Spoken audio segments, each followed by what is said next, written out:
खुदावंद के बाबरकत नाम में आप सबकी सलामती हो। मैं फिर एक दफ़ा आपको यहाँ पर खुशामदीद कहता हूँ। हम अपनी रूटीन के मुताबिक देखेंगे life and ministry of Jesus Christ in chronological order. तो आज फिर हम देखेंगे कलाम मुकद्दस में से gospel according to Matthew chapter 9 27 से लेकर 34 तक। जब यीशु वहाँ से आगे बढ़ा तो दो अंधे उसके पीछे ये पुकारते हुए चले कि ए इब्ने दाऊद हम पर रहम कर। जब वो घर में पहुंचा तो वो अंधे उसके पास आए और यीशु ने उनसे कहा, क्या तुमको एतकाद है कि मैं ये कर सकता हूं? उन्होंने उससे कहा, हाँ खुदावन। तब उसने उनसे उनकी आंखें छू कर कहा, तुम्हारे एतकाद के मुआफिक तुम्हारे लिए हो। और उनकी आंखें खुल गईं और यीशु ने उनको ताकीद करके कहा, खबरदार कोई इस बात को ना जाने। मगर उन्होंने निकलकर उस तमाम इलाका में उसकी शोहरत फैला दी। 32 जब वो बाहर जा रहे थे तो देखो लोग एक गूंगे को जिसमें बदरू थी उसके पास लाए, और जब वो बदरू निकाल दी गई तो गूंगा बोलने लगा और लोगों ने ताज्जुब करके कहा, इस्राएल में ऐसा कभी नहीं देखा गया। मगर फरीसियों ने कहा कि ये तो बदरूहों के सरदार की मदद से बदरूहों को निकालता है। कलाम मुकद्दस के पढ़े और सुने जाने पर खुदा की बरकत हो, आमीन।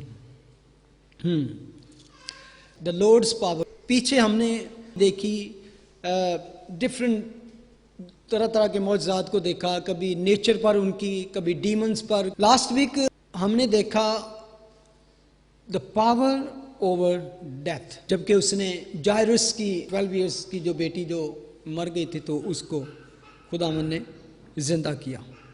अगर आप मैथ्यू चैप्टर 8 और 9 पढ़ें तो ये स्पेशली मौजज़ात के ऊपर है। स्पेशली 9 टाइप ऑफ मिरेकल्स यहाँ पे पेश किए गए, और ये एक झलक कह सकते हैं, जस्ट एक ट्रेलर कह सकते हैं, ग्लिम्स कह सकते हैं। यहाँ पर हम देखते हैं कि खास मकसद था कि Matthew always present Jesus Christ as a king. तो वो उसकी उस कुदरत को, उस पावर को बयान करना चाहता है कि क्योंकि इसके बारे में प्रोफेसीज हो चुकी थी, बहुत सारी पेशन गोइयाँ हो चुकी थी कि जब मसाया आएगा तो वो उसकी पहचान क्या होगी, वो क्या क्या करेगा। वो मुर्दों को जिंदा करेगा, वो लंगड़ों को चलाएगा, वो अंधों को खोलेगा। इज़ाया 65:22 में लिखा है, मेरे बंदों के अयाम दरख्त के अयाम की मानिंद होंगे और मेरे बरगजीदे अपने हाथों के काम से मुद्दतों तक फायदा उठाएंगे। यानी कि prolonging the days of the life, messiah की ये निशानी होगी।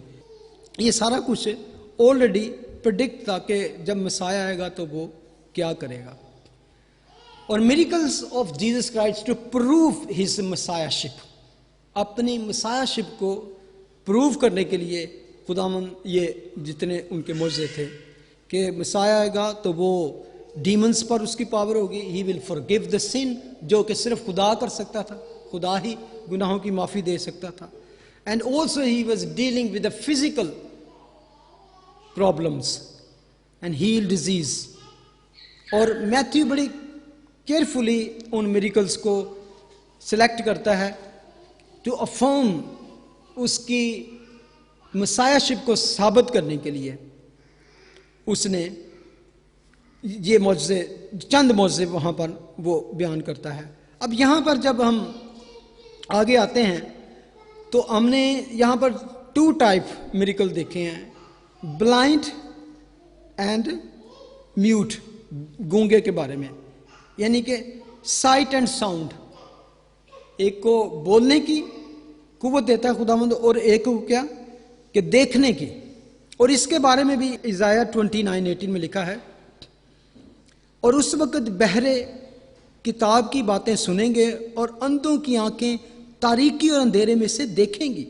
यानी कि he is not only which raise the dead, but the dead factor of the body, जो बॉडी में डेड फैक्टर होंगे, कोई भी बदन के हिस्से में कोई ऐसी चीज, ऐसा जो ऑर्गन होगा जो डेड हो चुका, वो उनको भी नया बनाएगा. दैट वॉज ऑलरेडी प्रोफेसाइड इन इज़ाया 35:5 और 6 में लिखा है, उस वक्त अंधों की आंखें वाह की जाएंगी और बहरों के कान खोले जाएंगे, तब लंगड़े हिरन की मानद चौकड़ियां भरेंगे और गूंगे की जुबान गाएगी.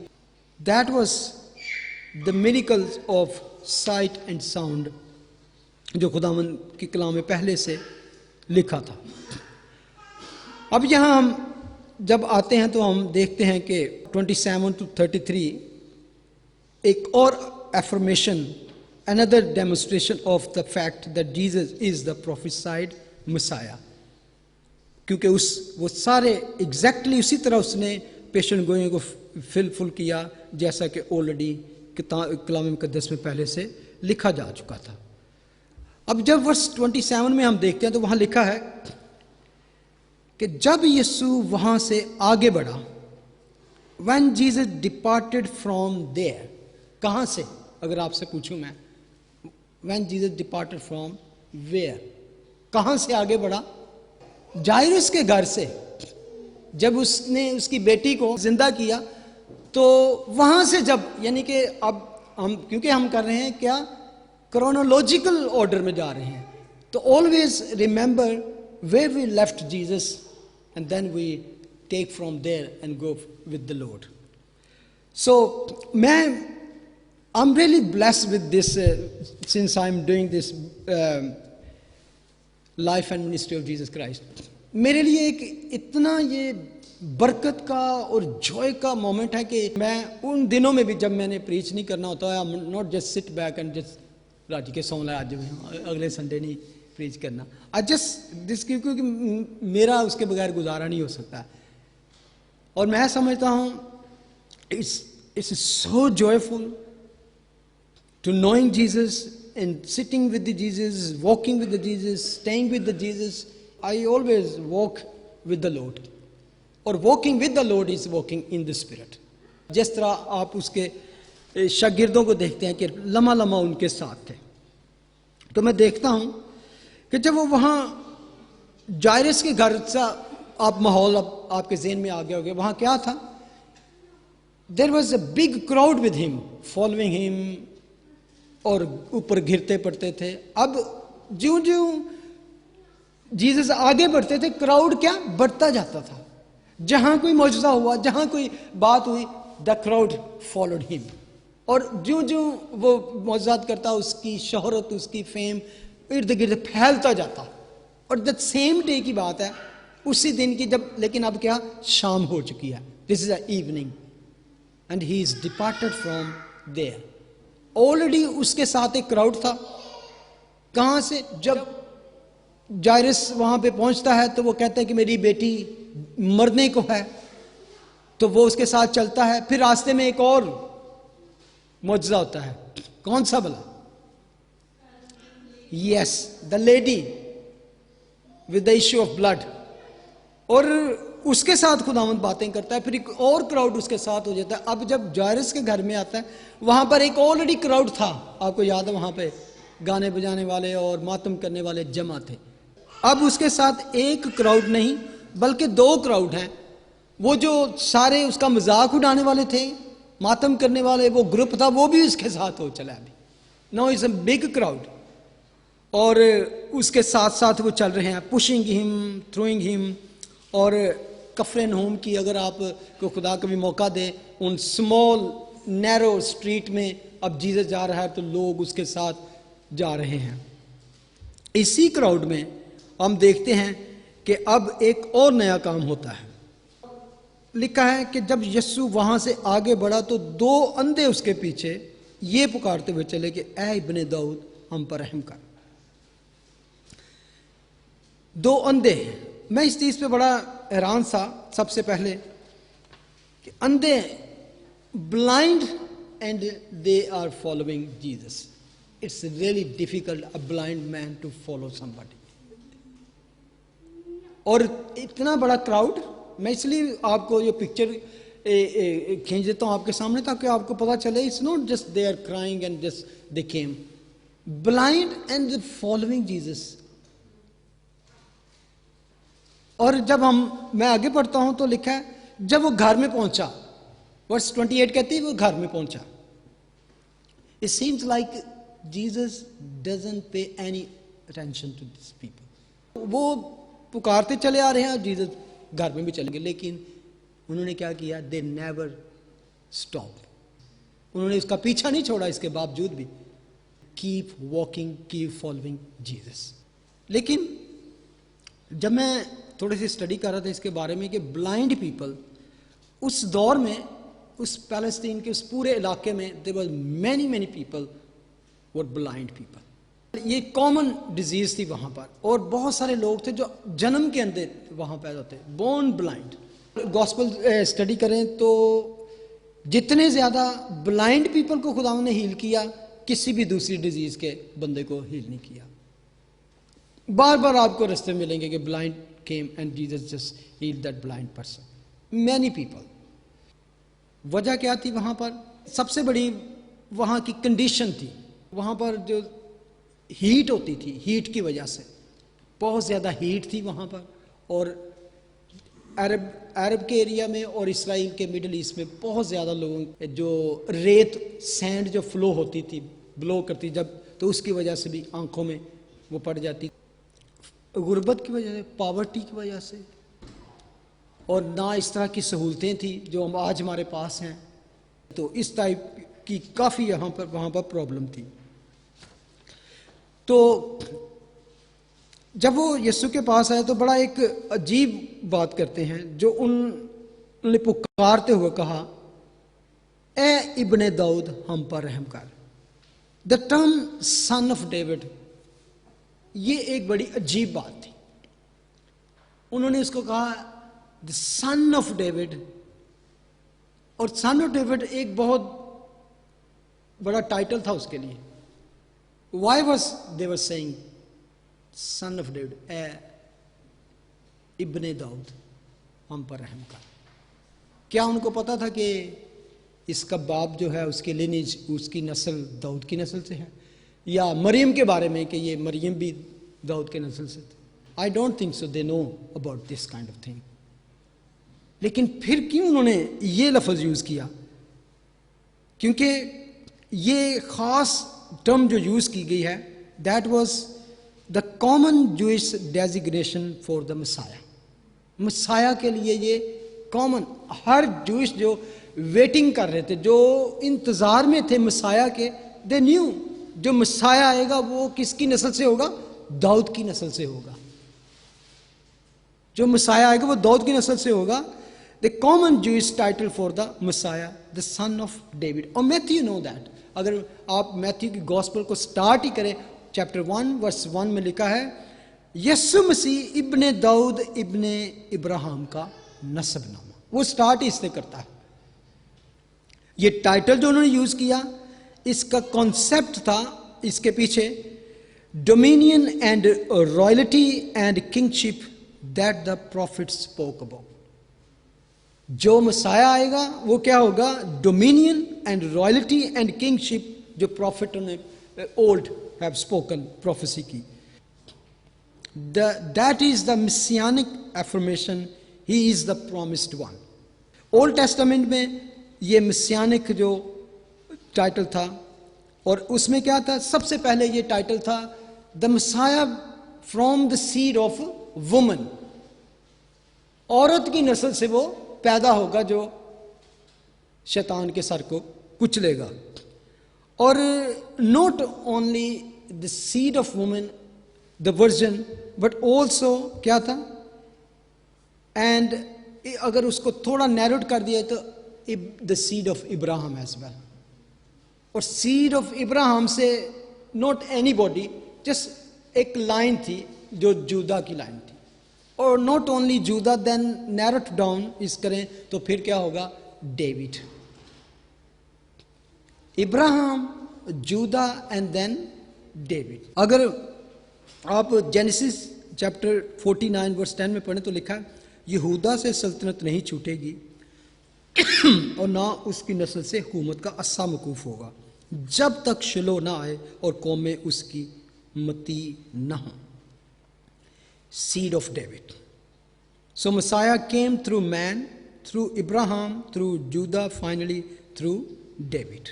और ये खुदा का वादा था. अगर 2 Samuel chapter 7 देखें तो वहाँ पर एक बहुत इंपॉर्टेंट स्टेटमेंट दी गई थी. चैप्टर 7 वर्स 12 में लिखा है, और जब तेरे दिन पूरे हो जाएंगे और तू अपने बाप दादा के साथ सो जाएगा, तो मैं तेरे बाद तेरी नस्ल को जो तेरे सुल्ब से होगी खड़ा करके उसकी सल्तनत को कायम करूंगा. दाऊद से वादा खुदा ने किया. वही मेरे नाम का एक घर बनाएगा और मैं उसकी सल्तनत का तख्त हमेशा के लिए कायम करूंगा, और मैं उसका बाप हूँगा और वो मेरा बेटा होगा. And that was not fulfilled through Solomon. Solomon was not that son, बल्कि वो प्रॉमिस्ड सन था और दाऊद की नस्ल से. और हर यहूदी, every Jewish knew that would come from the lineage of David. Even जब हम उस खुशखबरी को पढ़ते हैं जो लूक चैप्टर 1 वर्स 32 में दी गई, तो उसमें फरिश्ता उसको कहता है वो बुजुर्ग होगा और खुदा ताला का बेटा कहलाएगा, और खुदावंद खुदा उसके बाप दाऊद का तख्त उसे देगा, और वो यकूब के घराने पर अब तक बादशाही करेगा और उसकी बादशाही का आखिर ना होगा. That was future prophecy which is still to full. Even verse 69, और अपने खादम दाऊद के घराने में हमारे लिए निजात का सींग निकाला, जैसा उसने अपने पाक नबियों की ज़बानी कहा था, जो कि दुनिया के शुरू से होते हैं. यानी कि ये जो प्रोफेसी थी, ये जो प्रॉमिस था, ये शुरू से नबियों की मानद होता है कि जो मसाया आएगा तो वो कहाँ से आएगा, क्या होगा उसका, और उसकी हुकूमत जो होगी हमेशा तक. Luke chapter 2 verse 4. बस यूसुफ भी गलील के शहर नासरत से दाऊद के शहर बैतल हमको गया, जो यहूदिया में है, इसलिए कि वो दाऊद के घराने और औलाद से था. ये प्रोफेसी फुलफिल हुई जब कि वो दाऊद के घराने से पैदा हुआ. आगे लिखा है वर्स 6-7, जब वो वहाँ थे तो ऐसा हुआ कि उसके वज़ा हमल का वक़्त आ पहुँचा और उसका पिलौठा बेटा पैदा हुआ, और उसने उसको कपड़े में लपेट कर चन्नी में रखा. That was fulfilment of the messiah. यानी कि एक एक बात जो प्रोफेसी की गई थी, वो मैं थोड़ा सा इसलिए इसको बताना चाहता हूँ कि इसके पीछे कॉन्सेप्ट क्या था जब उसने यही कहा द सन ऑफ डेविड. और ये छोटी सी बात नहीं थी, बल्कि मैथ्यू चैप्टर 21 में वर्स 9 में पढ़े तो लिखा है, और भीड़ जो उसके आगे आगे जाती और पीछे पीछे चली आती थी, पुकार पुकार के कहती थी, इब्ने दाऊद को होशना, मुबारक है वो जो खुदा उनके नाम पर आता है, आल में बाला पर होशना. ये जब खुदावन पाम संडे वाले दिन यरूशलेम में दाखिल होते हैं. एक्चुअली वो क्या कह रहे थे, Hosanna mean to save now, that he coming in the Lord's name, and that he is representative of the highest was God himself. क्या मैं कहने की कोशिश कर रहा हूं कि जो क्राउड जो था, they knew the son of David was the right title for Messiah. Even सिर्फ क्राउड ही नहीं बल्कि, और ये ब्लाइंड ही नहीं, बल्कि अगर हम देखें मैथ्यू 22 वर्स 41 में लिखा है, और जब फैरिसी जमा हुए तो यीशु ने उनसे पूछा कि तुम मसीह के हक में क्या समझते हो. फैरिसी जो कभी बिलीव ही नहीं करते थे मसीह यीशु पर, तो जब खुदावन ने उनसे भी पूछा कि तुम मसीह के हक में क्या समझते हो, वो किसका बेटा है, उन्होंने उससे कहा दाऊद का. Messiah will come and who will be the son, Dawood, David का बेटा होगा. The Pharisees, the crowd, everybody knew that the son of David was a title by which the Messiah himself was. Even John the Baptist जब आया तो आप उसकी ministry देखें, उसने भी यही प्रीच किया कि मेरे बाद उसकी मिनिस्ट्री थी वो सन ऑफ डेविड के बारे में थी. द मसाया के बारे में थी, और जो लोग इंतज़ार में थे उनको उसने यही प्रीच किया, the Jesus is the son of God, और लिखा है कि this is the lamb of God even, जो जहाँ के गुनाह उठा लिए जाता है। एक और बात उसने कही, अब अगर फिर इसी वर्ष को देखें, जब यीशु वहाँ से आगे बढ़ा तो दोंदे उसके पीछे ये पुकारते हुए चले, ए इब्ने दाऊद, क्या कर हम पर रहम कर, हैव मर्सी अपॉन अस। और ये एक बहुत बड़ी बात है इब्ने दाऊद के साथ ये लगाना, क्योंकि Pharisee never ask this kind of thing. क्यों? मर्सी किसको चाहिए? मर्सी किसको चाहिए? जो नीडी हो और जो उस बंदे को समझता हो कि he is able to do this. Pharisee never ask this kind of thing because they always think we are already very righteous people. We have just हम गेन कर सकते हैं। एक बात हमेशा याद रखें, desperate people even come to Christ. कभी नहीं देखेंगे कि सेल्फ सफिशिएंट और इस तरह के लोग जो they have resources all kind of, no question, they never come to Christ. Always broken hearted, always the unfit, और इवन कह सकते हैं कि hurting people always come to Christ. इसीलिए फैरिसीज हमेशा यीशु के खिलाफ रहते थे कि तुम इन लोगों के दरमियान क्यों हो, ये सारे गुनाहगार हैं, ये सारे बिगड़े हुए लोग हैं, मसूल लेने वाले और कस्बियाँ और तरह तरह के लोग उसके पीछे, और even lonely, sinful and guilty follow Jesus, because Jesus came to save the sinner. रास्तबाजों को नहीं बल्कि गुनाहगारों को वो बचाने आया। तो यहां पर हम देखते हैं कि वो कहते हैं, ए इब्ने दाऊद हम पर रहम कर। दे आस्क फॉर मर्सी, और Jesus is a merciful. Hebrew 2:17 में लिखा है, बस उसको सब बातों में अपने भाइयों की मानद बनना लाजिम हुआ, ताकि उम्मत के गुनाहों का कुफारा देने के वास्ते उन बातों में जो खुदा से इलाका रखती हैं एक रहम दिल और दयानतदार सरदार बने। He was made like his brethren in all thing, he might become a merciful. Jesus के लिए टाइटल था, he was a merciful faithful high priest. Titus 3:5, तो उसने हमको निजात दी, किस तरह? मगर रास्तबाजी के कामों के सबब से नहीं जो हमने खुद किए, बल्कि अपनी रहमत के मुताबिक नई पैदाइश के गुस्ल और रूह कुदस के हमें नया बनाने के लिए। He saved us according to his mercy. जब उसने हमें बचाया तो उसमें उसकी रहमत शामिल है, उसका प्यार शामिल है। Merciful, Jesus is a merciful मिसाया। He saved according to his mercy. Ephesians 2 says, he is a rich in mercy. Even he is, वो शफकत करने में गनी है। He is a rich in mercy. रहम करने में गनी है, लेकिन क्या? कहर करने में धीमा है। Daniel 9 says, to the Lord our God belong mercies and forgiveness. माफी और मर्सी। अगर हम क्या, कोई भी खुदा के सामने जाके खड़ा हो और इंसाफ मांगे तो क्या होगा? अगर हम इंसाफ मांगे, लॉर्ड हमारा इंसाफ कर, तो क्या होगा? मुझे पता है अगर मैं जाके कहूं मेरा इंसाफ कर, तो I am just doom to hell, मैं फना। इसलिए मर्सीफुल मसाया चाहिए था हमें, जो खुदा का कलाम कहता है, रहम इंसाफ पर गालिब आता है। हम कटहरे में खड़े हों, हमारे ऊपर पूरे गुनाहों का बोझ हो, तो हमारा इंसाफ अगर खुदा करे तो हम पैरिश होंगे, हेल में जाएंगे। लेकिन आके मसाया आगे आ जाए तो कहता है मैं इसका गुनाह इसके सारे अपने पे लेता हूँ और मैं इसको उस पर रहम करता हूँ।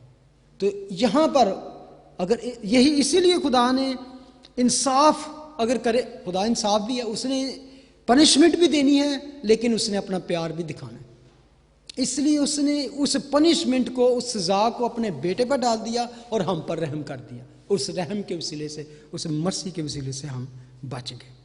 इवन लैमेंटेशन सेज, ये most beautiful of all mercies passages, आप लैमेंटेशन में देखेंगे आप, it is of the Lord's mercies that we are not consumed because his compassion fail not, they are new every morning, great is thy faithfulness O God। एक और चीज अगर आप देखें मुझे इनकी बड़ी अच्छी लगी, जैसे persistence, keep walking, keep following. ना तो मैं समझता हूं कि इस क्राउड में उनको फॉलो करना क्राइस्ट को, दैट वाज रियली डिफिकल्ट। आप उस जगह पे अपने आप को रखें एक क्राउड के, और जितने इवन मिरेकल्स हमने देखे हैं अगर आप गौर करें तो उसमें आपको वो सारे लोग इसी तरह नजर आएंगे, परसिस्टेंस नजर आएंगे। आपको याद होगा जब खुदावंद एक घर में थे तो लिखा वो घर भर गया, तो एक शख्स को जो बीमार था एक चारपाई पर लेके आए, तो क्या किया उन्होंने देखा कि क्राउड बहुत है, अंदर भी जाने की जगह नहीं, तो क्या किया उन्होंने, रूफ पे चढ़ गए, परसिस्टेंट, देवर, वापस नहीं जाना, आज मौका मिल गया छड़ना नहीं इसे, देवर नोट, हम जैसे होते यार एडी दूरों चुक के ले आए 4-5 बंदे, तो कहना ही और चल यार शनि हूं चलिए कार, फिर किस दिन आ जाएंगे, मेरा भी मोटा थक गया चुक चुक के। They never did that.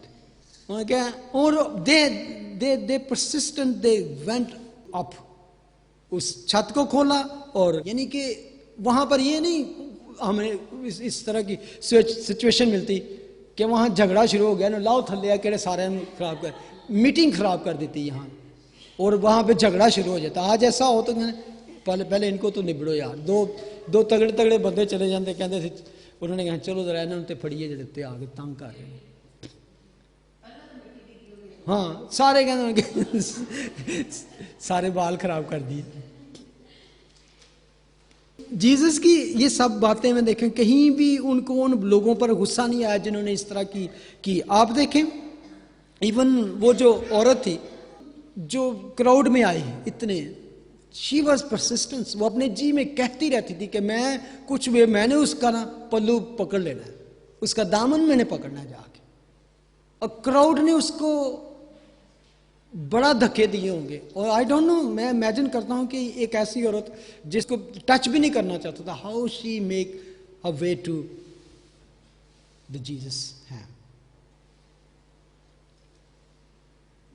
और जे इस आदमी के बारे में जिसको पिछले हमने पढ़ा, जायरस की परसिस्टेंस देखें, जब वो वहां पर पहुंचा है और उसने कहा मेरी बेटी मरने को है, she was not dead yet, Yeshu फौरन चल पड़ा, रास्ते में फिर ब्रेक लग गई, और आप देखिए उसकी हालत क्या होगी, वो फिर रास्ते में आके उन्होंने कह दिया तेरी छड़ दे हूं, और यहां तक उसको आके डिस्करेजमेंट कर दिया, उन्होंने कहा छोड़ दे, अब तेरी बेटी मर गई, अब तू उस्ताद को क्यों तंग करता है, लेकिन उसने फिर नहीं छोड़ा, keep persisting, Lord come, Lord come, you can do that. और ये चीजें खुदावंद कभी नहीं भूलते कि कई दफा होता है हम किसी चीज को करने की कोशिश करते हैं, लेकिन बहुत सी चीजें हमारे आड़े आ जाती हैं, हमारी रास्ते में आ जाती हैं, लेकिन यहां पे हमारा फेथ, क्योंकि आगे आके हम देखेंगे कि खुदावंद क्या ढूंढना चाह रहा था, परसिस्टेंट लोगों को खुदावंद ने हील किया। जब वो घर पहुंचा तो वो अंधे उसके पास आए और यीशु ने उनसे कहा क्या तुमको इत्तेकाद है कि मैं ये कर सकता हूं, do you believe I can do that. अब ये एक फनी सा क्वेश्चन उस वक्त लगता है कि वो इतनी मुश्किल से दो अंधे हैं, पता नहीं किस तरह ठोकरें खाते हुए, गिरते पड़ते हुए, झिड़कें खाते हुए इस रश में जगह बना के आए। तो खुदा क्यों आए, तुम पता है मैं कर सकना? Do you believe that? I know Jesus believe that they believe. Still why Jesus was asking to them कि क्या तुमको मालूम, यकीन है कि मैं ऐसा कर सकता हूं? Do you have faith that I can heal you? और दैट वाज वेरी इंपॉर्टेंट कि यहां पर खुदावन उन अंधों को पूछते हैं। और मैं समझता हूं कि जो उन्होंने टाइटल इवन यूज किया था, that was affirmation that they understand who you are messiah and you have power to do that. Messiah will come, the son of David will come and he will heal the people. वो गूंगों को जुबान देगा, अंधों को आंखें देगा, even मुर्दों को जगाएगा। इसीलिए उन्होंने इवन टाइटल वो यूज किया, the son of David, have mercy upon us.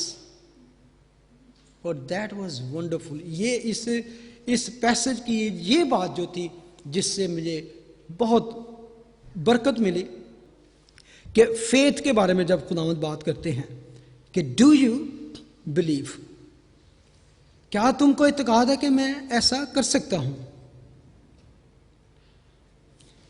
Well, मैं समझता हूं कि they already have faith that you have power.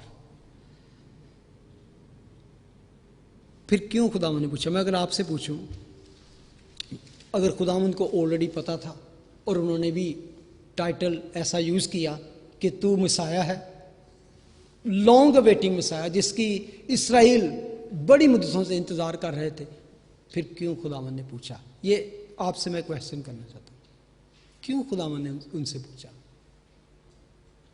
They believe and Jesus not they believe already. खुदावंद को भी पता था कि ये बिलीव करते हैं, क्योंकि उनकी स्टेटमेंट में उन्होंने सब कुछ कह दिया था। यस, गवाही के लिए भी। That is wonderful. For healing, remember, गौर से सुने, for healing is not necessary to have faith. For healing is not necessary that you have faith. There are many verses I can show you. The multitude came to Christ and he healed every single one. Never asked everybody to, do you have faith? Do you have faith? Do you have faith? People came, got healed. But to be saved, you must have to be faithful. निजात के लिए आपको ईमान लाना जरूरी है। निजात के लिए ईमान लाना जरूरी है, और निजात जब मिलती है तो आपको हीलिंग भी मिलती है। लेकिन many people they just come to Christ for their healing and they gone back with their word. आपको देखें कि जब उस औरत को हीलिंग मिली तो आप गौर करें कि वो वापस क्यों जा रही थी, छुप के निकल के जा रही थी, क्योंकि लिखा है कि उसने अपने बदन में महसूस किया कि उसने शिफा पा ली है। She got healing. और बस वो इसी के लिए वो आई थी, स्नीकिंग, अपना उसने जो कुछ हासिल करना था हासिल किया और अब छुप के वो निकल रही थी। Why Jesus brought them in the light openly, जबकि सारे देख सके? खुदावंद उसको इसलिए नहीं छोड़ना चाहते थे कि वो इस मैजिक टाइप या इस तरह की चीज में, कॉन्सेप्ट में रहे। उस फेथ को मोस्ट ऑफ टाइम जब खुदावंद ने कहा कि क्या तुम ईमान रखते हो, वो करना चाहते थे कि उस फेथ को, जो हिडन फेथ था, जो एक सिर्फ हीलिंग तक फेथ था, उसको सेविंग फेथ में लेके आना चाहते थे। और खुदावंद इन लोगों को क्या करना चाहते थे? अफर्म करना चाहते थे। He doesn't want to leave them in this situation. He wants to bring that faith, saving faith. एक तो दूसरों के सामने टेस्टमनी हो, और दूसरे अपने मुंह से जब इकरार करेंगे ना, तो फिर आपको सेविंग फेथ में आएंगे। तो पॉल कहता है रोमन चैप्टर 10 वर्स 9, गौर से सुने जरा, अगर तू अपनी जुबान से यीशु के खुदावंद होने का इकरार करे और अपने दिल से ईमान लाए कि खुदा ने उसे मुर्दों में से जलाया तो तू निजात पाएगा। तो तू निजात, यू विल बी सेव्ड। किस तरह?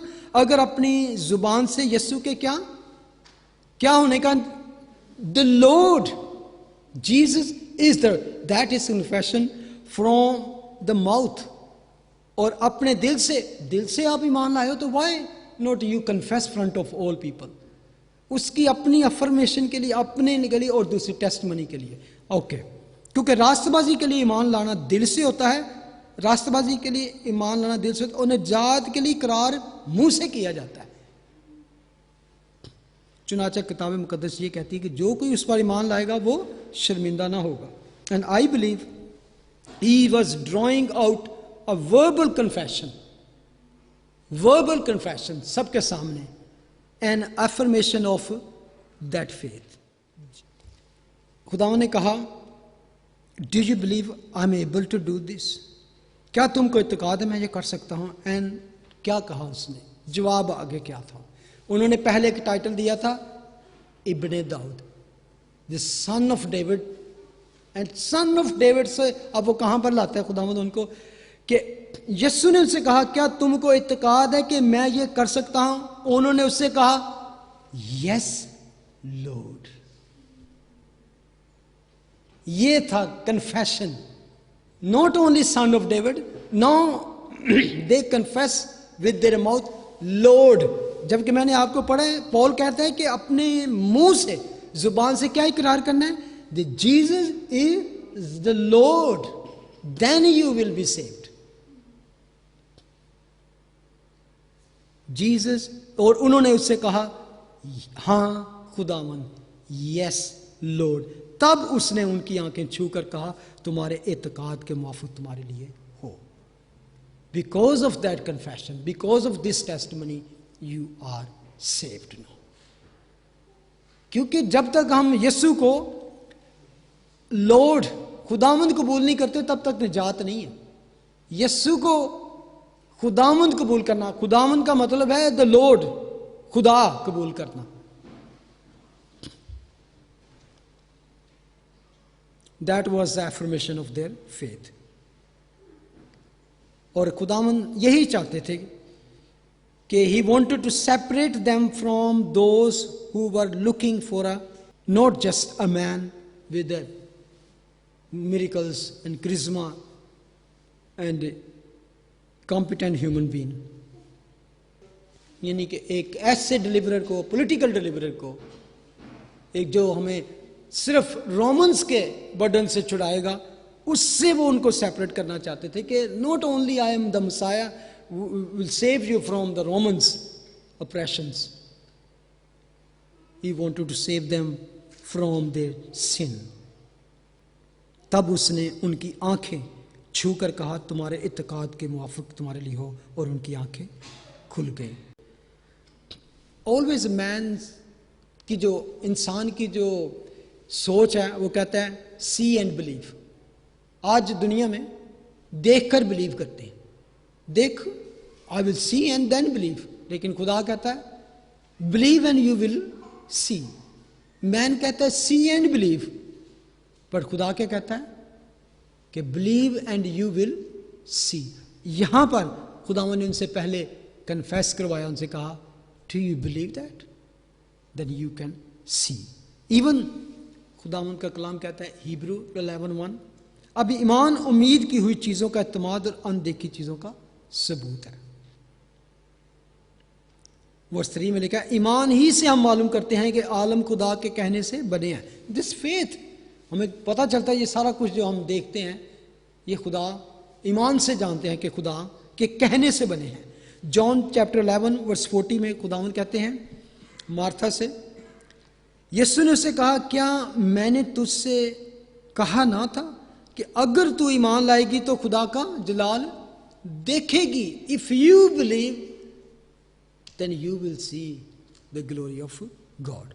1 John 5:13, मैंने तुमको जो खुदा के बेटे पर ईमान लाए हो ये बातें इसलिए लिखी तुम्हें मालूम हो कि हमेशा की जिंदगी रखते हो। हम बिलीव करते हैं कि वी हैव इटर्नल लाइफ। किस तरह? By faith. We haven't seen yet. हम किसी ने हम में से किसी ने अभी वो जिंदगी देखी नहीं, ना ही अभी ने शुरू की है वो अभी लाइफ। हमेशा की जिंदगी, अबदी जिंदगी, eternal life. So how then we believe? How then? By faith. तो खुदावंद यही कहते हैं कि by faith you will have and you will see. ऐसे ईमान से खुदावंद कभी नहीं खुश होता जो पहले मुझसे का तकाजा करे। I will see then I will believe. अक्सर आप लोगों ने देखा है, मैं ऐसे लोगों से मिला हूं कि मेरी ये प्रॉब्लम है, ये मेरा मसला है, अगर खुदावंद हल कर दे तो मैं ईमान ले आऊं, मैं भी शुरू कर दूंगा बिलीव करना, मैं बैप्टाइज भी हो जाऊंगा। This problem if he can solve. There are many people do that. वो चाहता है कि हम उस पर सिर्फ इसलिए ईमान रखें कि वो क्या है? Is God. और यीशु ने उनको ताकीद करके कहा कि खबरदार कोई ना जाने। खुदावंद ने उनको क्यों कहा कि कोई ना जाने? सिंपल सी बात है कि अभी तक खुदावंद को बहुत से और काम करने थे, बल्कि एक जगह पे भीड़ ने उसको बादशाह बनाने की कोशिश की। That was not his time to be king. तो बार बार वो अपने ऐसे लोगों को अक्सर कहते हैं कि लोगों को ना बताना, because there was no time yet. क्योंकि इस तरह उनकी जो कह सकते हैं कि आमद रफ्त, आना जाना इधर आना, वो महदूद हो सकता था। और इवन रोमन्स, क्योंकि ऑलरेडी वहां पे किंग था, वो क्या अपना इश्यू खड़ा कर देता, कहता कि ये नया किंग कहां से आ गया देन। और यहूदी यही चाहते थे कि इस तरह ये क्लैश हो जाए और इसका हम मरवा डालें। He was always try to avoid this kind of famous thing. आगे हम देखते हैं, मगर उन्होंने निकलकर उस तमाम इलाका में उसकी शोहरत फैला दी। आगे हम पढ़ते हैं, जब वो बाहर जा रहे थे तो देखो एक गूंगे को जिसमें बदरू थी उसके पास लाए। आमतौर पर कहते हैं कि जो डीमन पोजेस लोग होते हैं किस तरह लोग निकालते हैं, how they cast of demons. तो अक्सर उससे नाम पूछते हैं, बता तेरा नाम क्या है। तो ऐसे होते हैं अक्सर कि जब वो नाम बताते तो फिर वो उससे कहते हैं कि निकल जा, या इस तरह की कोई ड्रामा टाइप करते हैं। लेकिन यहां पर बदरू भी बड़ी क्लेवर है। उसने कहा ये नाम पूछ के निकालेंगे, मैं इनको गूंगा ही कर देती, ना ही ना दस सके। और जब वो जा रहे थे लोग एक गूंगे को जिसमें बदरू थी उसके पास लाए, और जब वो बदरू निकाल दी गई तो गूंगा बोलने लगा। अब यहां पर मैं देखता हूं कि यहां पर खुदावन ने कुछ भी नहीं पूछा, डू यू हैव फेथ, क्या तू यकीन रखता है कि तुम मैं ये कर सकता हूं? मैं नहीं। अब ये फेथ किनका था? ये वो जो लोग मैं समझता हूं लेके आने वाले थे। और लोगों ने ताज्जुब करके कहा कि इस्राएल में ऐसा कभी नहीं देखा। इट वॉज नेवर हैपन कि वो बदरूहों को कहकर ही निकाल देता था। और अक्सर देखें जितनी दफा डीमंस का आपने जिक्र पढ़ा है कि ही नेवर टच देम, क्योंकि वे नापाक होती थी। लेकिन जो बीमार लोग थे, लंगड़े थे, अंधे थे, इवन कोढ़ी लोग थे, लेपर्सी से खुदावंद उसको भी छूने से नहीं झिझकते थे। Always touch people. But that is एक मर्सीफुल मसाया की बात है कि ही जस्ट डोंट कि इससे बड़ी बदबू आ रही है, इस टाइप का कोई मरीज है, इस टाइप का कोई ऐसा सिक है कि जिसको देख के लोग दूर दूर से कहते थे, दूर से दूर भाग जाते। लेकिन Jesus come near and always touch people. He wanted to touch people. He was a merciful Messiah. लोगों ने ताज्जुब करके कहा कि इस्राएल में ऐसा कभी नहीं देखा गया। यहाँ पे एक अगर आप चीज़ देखें, पहले क्या खुदावन ने किया, मुर्दों को जिंदा किया, फिर अंधों को बनाई दी, अब गूंगों को बोलने की कुव्वत। और इसमें आप देखें कि एक ऐसा स्पिरिचुअल सिस्टमेटिकली सिस्टम आपको नजर आता है। आपको नजर आएगा कि पहले लाइफ, देन क्या, बसीरत देखने की हिकमत देता है खुदा, देख सकते हो, देन क्या, स्पीक। क्या इसमें सिस्टम है? जिंदगी, फिर समझ और इदराक, और उसके बाद गवाही। पहले खुदावंद आपको जिंदा करता है, मुर्दे को जिंदा करता है, हमको भी खुदावंद ने नई जिंदगी दी, उसके बाद हमारी आंखें खुलती हैं, फिर हम उसके विजडम को जानते हैं, उसके नॉलेज को जानते हैं, और फिर उसके बाद हमें खुदा कहता है स्पीक आउट, गवाही दो। मगर फरीसियों ने कहा कि ये तो बदरूहों के सरदार की मदद से बदरूहों को निकालता है। जबकि खुदावंद जिंदगी दे रहे थे मुर्दों को, उनको देखने की, समझने की हिकमत दे रहे थे, और बोलने की, गवाही देने को। और उससे ऑपोजिट ये था कि Pharisees was dead spiritually, and they were blind spiritually, and they were mute spiritually. मगर फरीसियों ने कहा कि ये तो बदरूहों के सरदार की मदद से बदरूहों को निकालता है। दैट वॉज रियली एक बिग थिंग थी, जिसके बारे में खुदावंद ने बहुत सख्त अल्फाज कहे हैं। मैथ्यू चैप्टर 12 वर्स 31 में लिखा है, इसलिए मैं तुमसे कहता हूं कि आदमियों का हर गुनाह और कुफर तो माफ किया जाएगा, मगर जो कुफर रूह के हक में हो वो माफ ना किया जाएगा। क्यों? खुदावंद ने कहा कि क्योंकि खुदावंद रूह कुदस की मदद से ये सारे मौजज़ात करते थे, पाक रूह की मदद से ये सारा कुछ करते थे। तो जब उन्होंने ये मौजज़ा किया तो फरीसियों ने कहा ये बदरूहों के सरदार की मदद से बदरूहों को निकालता। So they was blaming, blasphemy against holy spirit के थे।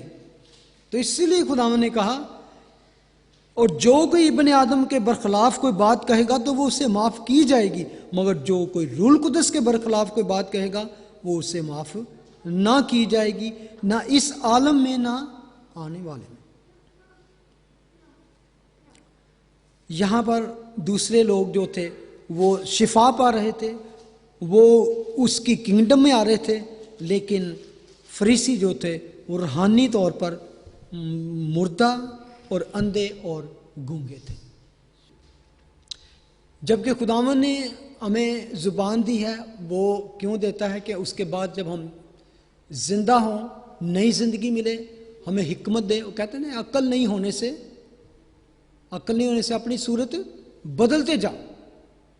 हम जिंदा हुए, खुदा ने हमारी अक्ल नहीं की, और उसके बाद हमें बोलने की कुव्वत देता है कि हम उसकी हम दस्ताइश करें, उसकी गवाही दें।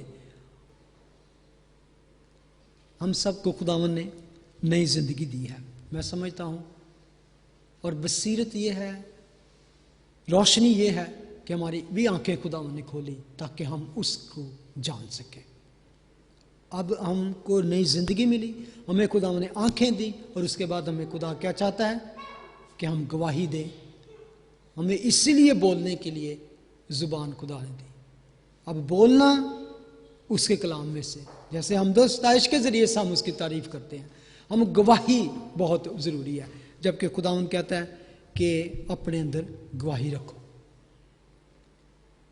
खुदावंद आपको बरकत दे। Thank you Jesus.